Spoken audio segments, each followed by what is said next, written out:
មកទៀតបាទយើងបន្តរត់បាទយកសូមអញ្ជើញបេក្ខជនបន្តដែលមានស្លាកលេខរៀងទី10បាទបងត្រា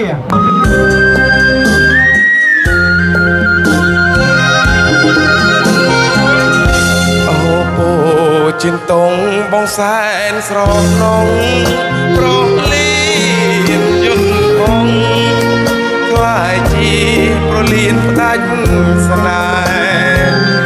បងឃ្លៀតពីស្រីមកទេស្រុកគេបងសត់លែទេព្រោះក្នុងភាពឯកាបងលើកដៃលាតែទឹកភ្នែកស្រស់តែខំគូហងខ្លួនឯងថាមិនអីទេដើម្បីគ្រួសារមិនត្រេរិញរេពេលមកឆ្ងាយមានមេចេញថែខ្លួនឯងផងធំមកជីស្រមោនដូចជារៀមរាតែឃ្លាតគ្រួសារមកនៅទីឆ្ងាយនឹងអូ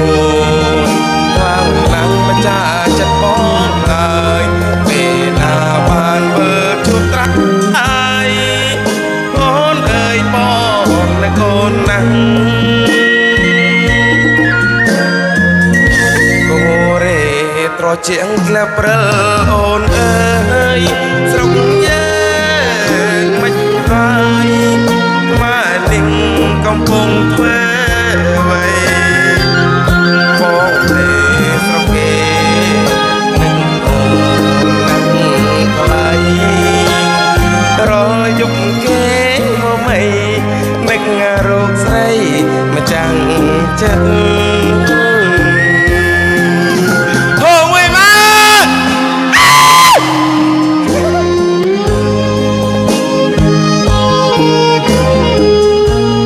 អរគុណបា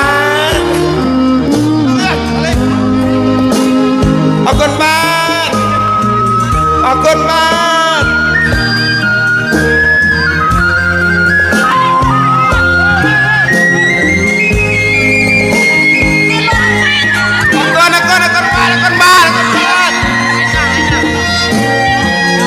គូរីត្រជាងក្លឹបរិលអូនអើយស្រុកមិនហើយម៉ើនេះកំពុងធ្វើអ្វីបងទៅក្នុងគេនឹងអូនណាស់ថ្លៃរយប់គេមកមិននឹករោគស្រីមកចាំងចិត្ត